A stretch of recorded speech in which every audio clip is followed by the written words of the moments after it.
మేము ఉంటే విన్నపం చేస్తున్నామండి.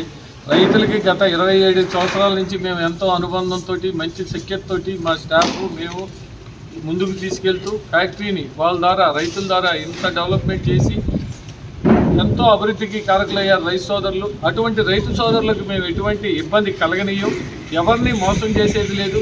ఈ టైఅప్ లోన్ల విషయంలో గత 2003-4 నుంచి ఈ టైఅప్ లోన్స్ ఏదైతే నిజామాబాద్ నాంవాడ బ్రాంచ్లో తీసుకోవడం జరుగుతుంది. అది సీడు, ఫర్టిలైజరు, హార్వెస్టింగ్ లోన్లకు ఉపయోగించడం జరుగుతుంది.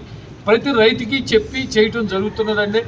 గత ఈ సంవత్సరం ఏం జరిగిందంటే లాస్ట్ ఇయర్ ఏదైతే లోన్లు తీసుకున్నామో దాన్ని ఆధార్ లింక్ చేయటం వల్ల ఈ రుణమాఫీకి ఇబ్బంది కలిగి ఆన్లైన్లో అన్నీ కలిసిపోయి రుణమాఫీకి ఎలిజిబిలిటీ వచ్చిందన్నాక తెలిసి మేము బ్రాంచ్ మేనేజర్ని కలవటం జరిగింది. బ్రాంచ్ మేనేజర్ కూడా ఇమీడియట్గా అంతకుముందు రాజశేఖర రెడ్డి గారి గవర్నమెంట్లో కానీ మన కేసీఆర్ గారి గవర్నమెంట్లో కానీ రుణమాఫీ ఏదైతే టైఅప్ ఉందో మేనేజ్మెంట్ ఏదైతే మేము కార్పొరేట్ గ్యారంటీ ఇచ్చి టైఅప్ లోన్ అరేంజ్ చేసుకున్నామో దానికి రుణమాఫీ జరగలేదు. మేము ఈ సంవత్సరం అలాగే ఉంటుందని అనుకోవటం జరిగింది. ఈ కట్టే లోన్ లాస్ట్ ఇయర్ తీసుకున్న లోన్ సెప్టెంబర్ వరకు ఉందండి, 18 నెలలు మేము కట్టవచ్చు. ఈ సంవత్సరం అది తెలిసినాక ఏదైతే లింక్ అయిందని తెలిసి మేము ఈ సంవత్సరం ఇక రెన్యువల్కి పెట్టుకోలేదు, ఇక క్యాన్సిల్ చేసుకున్నాం. ఎందుకంటే బ్యాంకు ద్వారా లోన్ తీసుకోవద్దు, రైతుకి ఇబ్బంది అవుతుందని చెప్పి మా సొంత ఫండ్స్ నుంచి మేనేజ్మెంట్ సొంత ఫండ్స్ అరేంజ్ చేసి 21 కోట్లు ఈ సంవత్సరం సీడు ఫర్టిలైజర్కి ఇవ్వడం జరుగుతుంది. ఇప్పుడు వరకు ఇచ్చామండి. ఏదైతే లోన్ ఉందో ఆ లోను ఇప్పుడు మేము 10 రోజుల లోపల రైతు సోదరులకి మేము ఏదైతే నిజామాబాద్ బ్రాంచ్లో ఉందో కట్టి క్లియర్ చేసి ఏదైతే రుణమాఫీకి సంబంధించింది ఉందో బ్యాంక్ మేనేజర్కి రిక్వెస్ట్ చేసాము. మేము తొందరగా తేల్చండి రుణమాఫీ టైఅప్ లోన్కి. ఇప్పుడు వరకు రుణమాఫీ అయింది కొంతమందికి, మిగతా వాళ్ళకు కూడా అవుతుంది.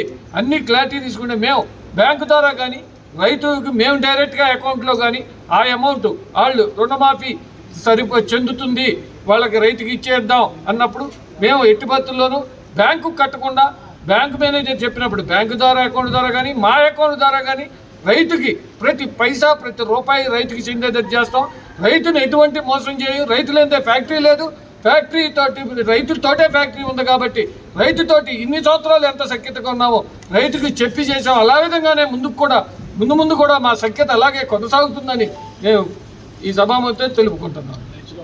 పర్లేదు, రైతులు ఎట్టి పరిస్థితుల్లో ప్రతి పైసా రైతుకే చెందు. రుణమాఫీ విషయంలో గవర్నమెంట్ మాకు బ్యాంకు క్లారిటీ ఇచ్చినాక గవర్నమెంట్తో మాట్లాడి ఆ రూల్ ప్రకారం ఇచ్చినాక ప్రతి పైసా రైతుకే చెందుతుందండి.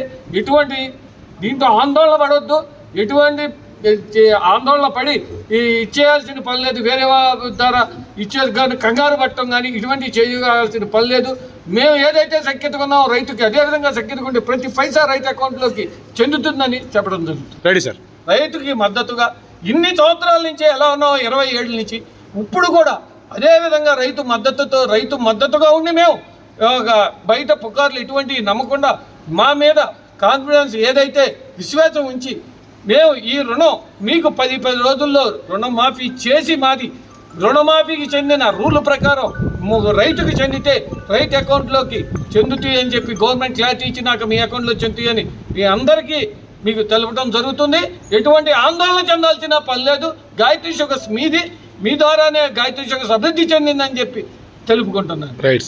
వైస్ ప్రెసిడెంట్ గత 25 సంవత్సరాల నుంచి ఈ ఫ్యాక్టరీలో పనిచేయడం జరుగుతుంది. Okay sir, thank you.